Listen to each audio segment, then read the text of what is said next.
This is the Eye on Annapolis Daily News Brief, keeping you informed about the happenings in Annapolis and the area. Local news, local sports, local events, local opinion, and of course, local weather. The Eye on Annapolis Daily News Brief starts now. Good morning. It's Friday, January 11th, 2019. This is John Frenaye, and this is your Eye on Annapolis Daily News Brief. Maryland State Senate President Mike Miller said that he plans to carry out his Senate responsibilities as he fights prostate cancer and undergoes chemotherapy during the state's legislative session. Miller, 76, said he would work as long as his health would allow and said, "The issue should not be about me. The Senate should not be about me. It should be about the Senate and the great work we are going to do." In a statement released, he said that he had been experiencing significant back pain after hip and knee replacement surgery that never seemed to heal appropriately. He was diagnosed in July with prostate cancer and prescribed medication and physical therapy, and he said despite these treatments, the pain did not subside, and on December 27th, I awoke with a sharp pain in my leg. After another series of tests at Hopkins, the oncologist informed me and my family that the prostate cancer could no longer be managed through the pharmaceuticals alone and that additional treatment would be necessary. Governor Larry Hogan released a statement saying that my heart goes out to President Miller on what I know must be one of the toughest days he's faced. I know firsthand how hard it is to receive a diagnosis like this, but I also know firsthand that Mike Miller has earned his place in Maryland's political history because he's a fighter who always gives it everything he's got, no matter how tough things get. Mike's tenacity, bravery, and perseverance will ensure that he wins this battle, and he has my full support. Yumi and I send our heartfelt prayers to Mike, his wife Patty, and his family during this difficult time, and we at Eye on Annapolis echo those sentiments to Senate President Mike Miller.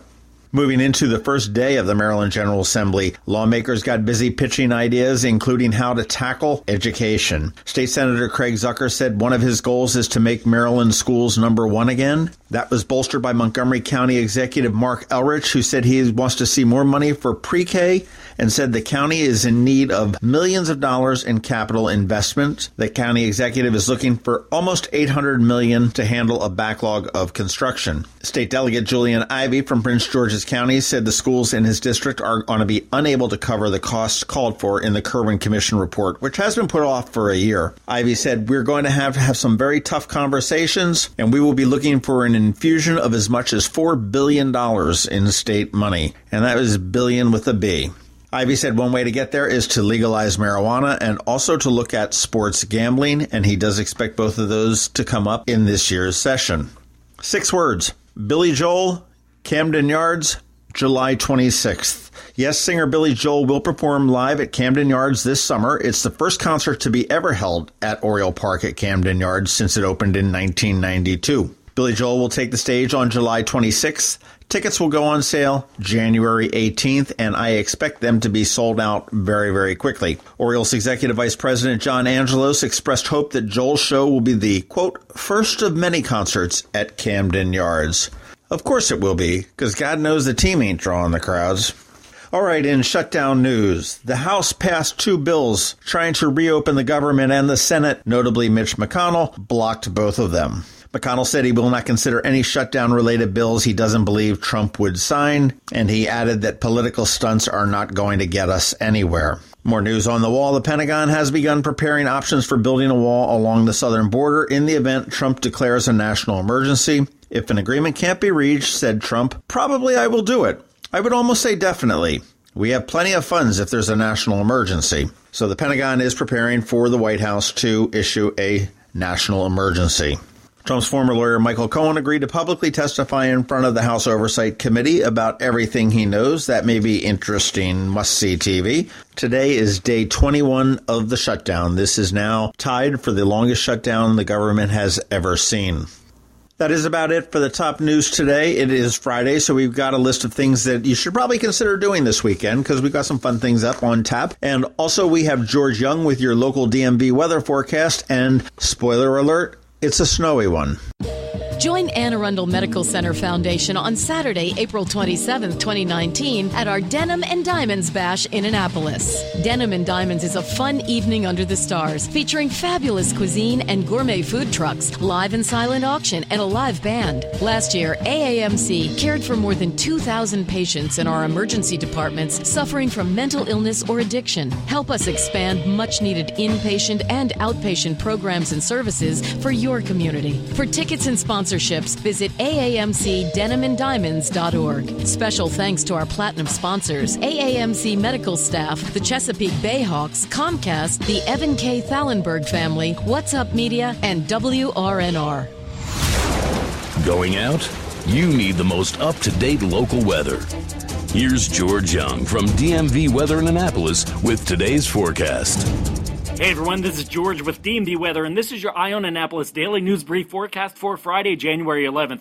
Less wind out there today than yesterday, but still breezy and cold with temps this morning in the 20s and afternoon highs later today, 35 to 42 degrees in the afternoon, though there should be considerable sunshine much of the day. From there, clouds move in late tonight and through the morning hours of Saturday as the storm approaches the region from the southwest, ultimately bringing light to sometimes moderate snow to the Annapolis area in the PM hours Saturday, most likely in the later hours of the day into the overnight hours, with snow lasting off and on for much of Sunday, with overall accumulations still expected to be in the 3 to 6 inch range, with higher amounts expected south and southeast of D.C. and Annapolis as the storm moves by to the south and generally stays on a progressive or fairly flat path off the coast and ultimately out to sea late Sunday or early Monday. Stay tuned for updates, of course, but expect some snow this weekend and look for an update to be released on Saturday morning on the Eye on Annapolis platform with one last update before the snow moves in. Okay, that's it for today. This is George Young of DMV Weather. Make it a great weekend out there. Enjoy the snow, however much falls, and be sure to be safe out there if out and about on the roadways. Also, be sure to download our free app on all of your devices from the Apple App Store or Google Play Store by searching for DC MDVA Weather, and follow us on Facebook and Twitter and on our website at dmvweather.com so you can get all the latest on this upcoming snowstorm and more so you can always stay weather informed. Imagine your child saying, "Guess what I learned in school today?" At St. Andrews, it happens every day. We asked Emma and Lawson why. We grow winter greens in our garden to make smoothies. Second graders are the chicken checkers, and our 8th graders take care of our goats. Our classes are the perfect size, which means we get to know each other well, and our teachers know us. They're great. Visit St. Andrews Day School's open house on Friday, January 18th from 9 to 11 a.m. Or call 410-266-0952 for a tour. Every weekend, there's something exciting going on in the Annapolis area. Be sure to visit eyeonannapolis.net to sign up for a newsletter highlighting all the weekend events. Here are our top picks for this weekend. Thank God it's It is the weekend, and believe it or not, there is a little bit more to do this weekend than just football, but we'll get to that in a minute. Hey, this weekend is the last weekend of a play in a laundromat on Maryland Avenue. Yes, you heard that right. It's called The Accident Bear by Bob Bartlett. It's being performed in the laundromat on Maryland Avenue. The last two productions are tonight at 7:30 and tomorrow at 9 p.m. Obviously, because it's in a laundromat, tickets are a little bit tight. It's very limited seating, and you can get them in advance at bob-bartlett.com, and that's Bartlett. Kind of a funky, neat Maryland Avenue kind of thing going on there. Sliding into Sunday, if you're into photography and some scenic photography, there is a free photo exhibition by Jake Batchelder, and that is being held at the Bay Woods of Annapolis, which is the retirement community down on Bayfront Drive, which is right up there off of Edgewood Road in Annapolis. Starts at 2:30 p.m., and this is Jake's one-man show at Bay Woods. Wonderful photos, mostly centered around the Chesapeake Bay and the flora and fauna with it. If you've been running around town for the last couple months, you've probably run across the painted violins. And this is a project put on by the Annapolis Symphony Orchestra, and they have given 10 violins to area artists to paint them in any way that they see fit. They're absolutely beautiful, they're stunning, they're whimsical, they're thought-provoking, and you're able to buy a raffle ticket to possibly win one of them. They are going to have the grand drawing on Sunday at 4 o'clock at Maryland Hall for the Creative Arts at 801 Chase Street. You will get a chance to see the violins there and purchase tickets at the last minute. But if you want to purchase a raffle ticket, you can do it online. You can go to whatsuptix.com, and that's WHATSUPTIX. The proceeds of the raffle do go to the Annapolis Symphony Orchestra, a wonderful organization, a wonderful cause, and you may be going home with a stunning, one-of-a-kind piece of musical artwork. A little later on Sunday night at 5 o'clock, it is the Caliente Grill's Acoustic Open Mic Night. You can bring family and friends. It'll be lots of Annapolis talent there. And this has gotten to be wildly popular. I tried to go last time just for dinner on Sunday, and I couldn't find a parking spot. And sorry to say, I ended up going someplace else. But it is widely popular. It starts at 5 p.m., and usually around 8 o'clock it wraps up, and they end up having a jam with all the people that did perform that evening.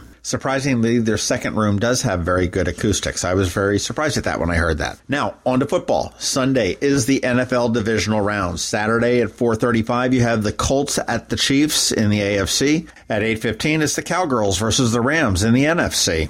Sunday at 1:05, it's the Chargers at the Patriots at the AFC, and I really hope the Chargers win that one.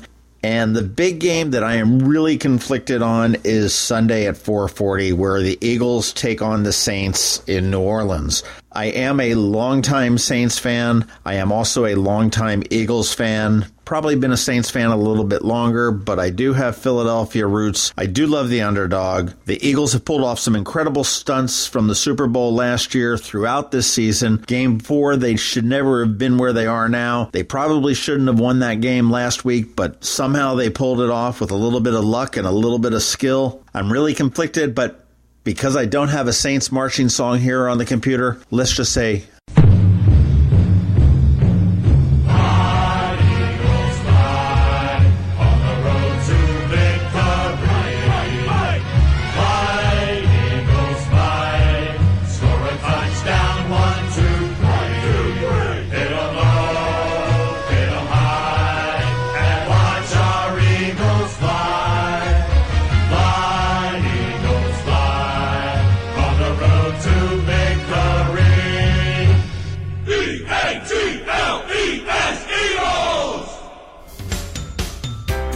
listening to the Eye on Annapolis Daily News Brief. Tell your friends and colleagues this is the podcast where you can keep up on the latest with what's going on in Annapolis. And also tell them about our website, eyeonannapolis.net, where you can find even more information.